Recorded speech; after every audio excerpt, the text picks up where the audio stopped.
Hello, my name is Tiana, and I carry the weight of being a widow. I lost my beloved husband at a young age due to an unexpected illness. He wasn't just my partner in life, he was my soulmate and closest friend. After his passing, I leaned on my family for comfort. My parents offered their support, but my brother, Desmond, reacted differently. Instead of understanding my emotional turmoil, he seemed more concerned with the financial implications of my situation. My late husband had left me a sizable estate and a considerable amount of money, although I also earned a steady income working from home. None of that could replace the immense void his absence left in my life. If given the choice, I would have surrendered every penny just to have him back. Unfortunately, Desmond showed little interest in my grief. Tiana, he remarked one evening, you're in a great financial position. You should consider using some of that money for Elaine. You don't have kids of your own. I was stunned, momentarily at a loss for words. Desmond, I replied cautiously, I just lost my husband. Right now, money is the last thing on my mind. But Desmond and his wife, Monica, who had a stepdaughter named Elaine, continued to push the idea. They seemed convinced that, because I was financially stable and childless, I should direct my resources toward their family. Monica even suggested that spending time with Elaine would be a way for me to experience motherhood. It would be good for you, Tiana, she said at a family gathering. Elaine could benefit from your care, and it might bring you fulfillment. You have so much to offer. Taken aback by her persistence, I firmly responded, I appreciate your thoughts, Monica, but right now, my focus is on healing. Despite my clear stance, Desmond and Monica kept pressuring me. Even my parents were visibly uncomfortable with their behavior. I was angry that my own brother would try to take advantage of me during such a vulnerable time. More than that, I barely knew Elaine well enough for them to assume I'd step into a parental role. As the days went by, their insistence didn't waver. One afternoon, Desmond showed up at my home. Tiana, you're financially comfortable, and you don't have children. What's the harm in helping Elaine? It's not like you can't afford it, he argued. Fury bubbled inside me. Desmond, Elaine is your responsibility, not mine. I'm not her mother, and I am not an ATM for you to withdraw from whenever you please, I snapped. His face flushed, but I wasn't finished. I am still grieving. How dare you try to manipulate me like this? Desmond muttered an apology, but I refused to let him off the hook. She is your daughter, and you are the one responsible for her upbringing, not me. Though I made my position clear, they didn't stop. They repeatedly brought up my financial situation as though it justified their expectations. I held my ground, making it clear that my wealth didn't entitle them to anything. My strong reaction finally silenced them for a while, likely because they saw how displeased the rest of the family was. But the peace didn't last. One morning, Desmond delivered shocking news. Tiana, he said gravely, Monica is missing. We think she's having a mental health crisis, and the police are involved. I stared at him in disbelief. What? Since when? It's been 3 days, he admitted. I didn't want to worry everyone, but it's serious now. Elaine keeps asking for her mom. I don't know what to do. As the days passed with no sign of Monica, Desmond relied on our family to help care for Elaine, who was deeply distressed. Since it was summer break, Elaine needed someone to look after her when Desmond was at work. Eventually, he came to me again, this time looking genuinely desperate. Tiana, I know we haven't been on the best terms, but I really need your help. Elaine is heartbroken and cries for her mom every night. I can't leave her with a stranger all day. Please, can you take care of her for a while? I hesitated, torn between frustration and sympathy. All right, Desmond, I finally agreed, but this is temporary. Your priority needs to be finding Monica. Relief washed over his face. Thank you, I knew I could count on you. From then on, Desmond dropped Elaine off at my place every day before work. He assured me she wouldn't be any trouble. I took on the responsibility, allowing him to focus on his job without worrying about her well-being.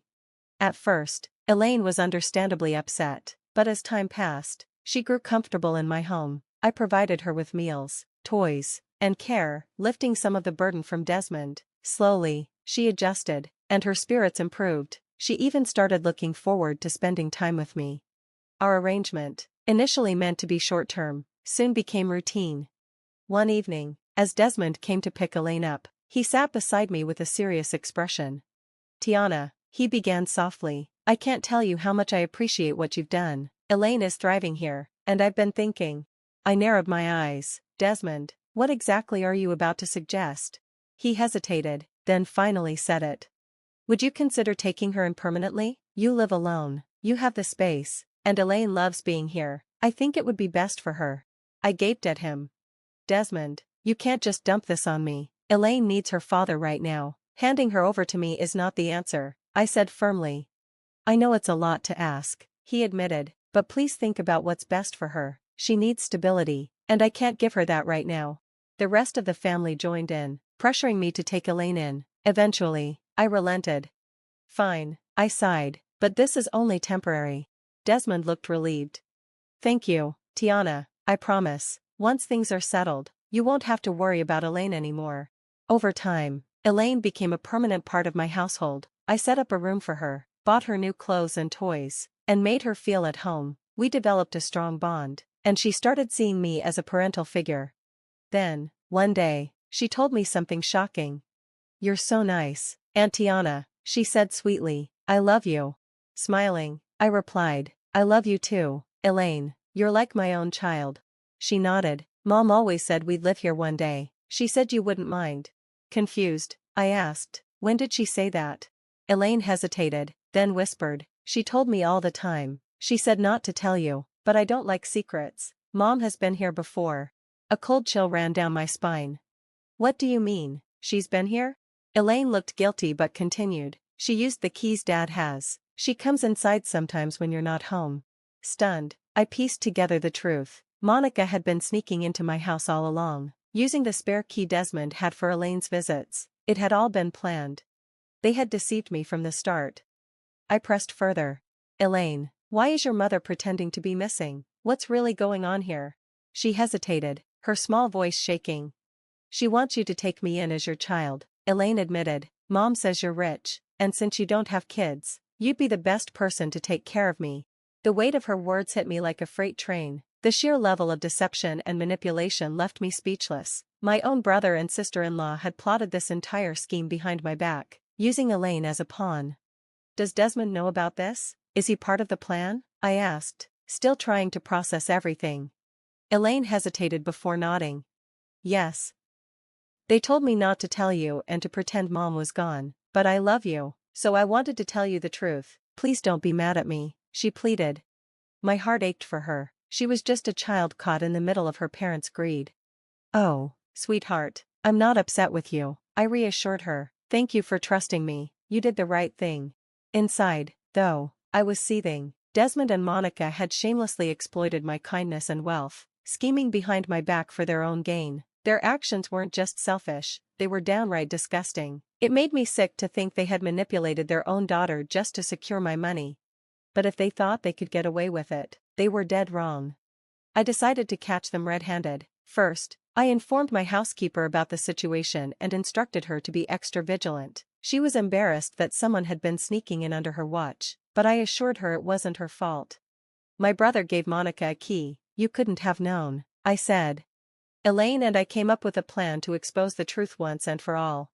The next day, I pretended to leave for a shopping trip. After driving around the neighborhood for a while, I quietly returned home. My housekeeper gave me a subtle signal, confirming that someone had entered the house. I made my way to Elaine's room, where she was playing with her toys. She glanced at me, then pointed toward the closet. Taking a deep breath, I yanked the closet door open, and there she was. Monica. Her face drained of color the moment she saw me. Care to explain what you're doing in my house, hiding in my closet? I demanded. She stammered, scrambling for an excuse.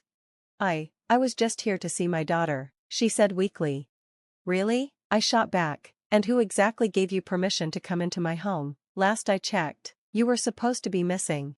She fidgeted nervously. Desmond gave me the key. I just missed Elaine so much. I couldn't stay away. Then why did Elaine tell me you've been sneaking in every time I leave? Do you have an answer for that? Monica's eyes darted around the room, searching for a way out. She's just a child, she attempted to dismiss. You can't believe everything she says. I glared at her. Actually, that's exactly why I believe her. Children don't make up things like this on their own. You coached her, used her, and lied to me. You should be ashamed of yourself. The weight of her actions finally seemed to sink in. I could see the panic in her eyes. You know, I continued, my voice icy, I could have you arrested for trespassing right now. Monica visibly trembled. Tiana, please, she whispered. There's no need to call the police. I swear, I only came back today. I folded my arms. Then why has Desmond been telling everyone he hasn't heard from you? Stop lying, Monica. Elaine already told me everything. Desperation flooded her face. Tiana, you have to understand, I was just trying to do what's best for Elaine. I'm a struggling mother. I cut her off. Oh, really? Is that why you told her you'd be moving in with me? You thought you could manipulate me into taking care of you and your daughter while you played the victim? Monica opened her mouth, but no words came out. The sound of approaching sirens filled the air. Yes, I had already called the police. As they pulled up outside, Monica tried to run, but I grabbed her wrist. You're not going anywhere, I said firmly. The officers arrived, took my statement, and placed Monica under arrest. They were stunned by what they heard, immediately alerting CPS to investigate further. With Monica in custody, Desmond was about to face the consequences of his own actions. I wasted no time heading to my parents' house, where we called Desmond and demanded he come over. He showed up looking anxious, no doubt realizing his plan had crumbled. He refused to meet my eyes. Do you have anything to say for yourself? I asked coldly. Don't bother lying, I already know everything. Desmond hesitated before sighing. I'm sorry, Tiana, but we only did what we thought was best for Elaine. You have the resources to provide her with a great life. Since you don't have kids of your own, we figured. I cut him off. No, Desmond, you did this for yourself. If you really cared about Elaine, you would have worked hard to give her a stable home. Instead, you abandoned her and tried to manipulate me into raising her. You weren't thinking about her, you were thinking about your own future. Desmond squirmed uncomfortably. I only wanted. I don't care what you wanted, I snapped. You used me, you betrayed me, I have always helped you, and this is how you repay me? From now on, you're on your own. Elaine is going to be with her father, where she belongs, and don't even think about asking me for money ever again. Desmond looked stunned. He turned to our parents for support, but they only shook their heads in disappointment. That night, he showed up at my doorstep, pleading.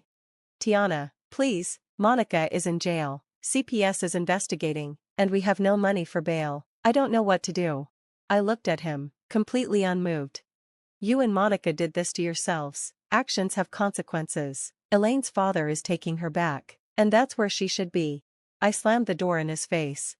From what I later heard, Desmond and Monica found themselves abandoned. No one was willing to help them anymore. Meanwhile, Elaine was safely reunited with her father, who was beyond grateful for the care I had provided. Although I still check in on Elaine from time to time, my life has returned to normal. And as for Desmond and Monica, well, they got exactly what they deserved. Thanks for watching, see you in the next video, stay tuned.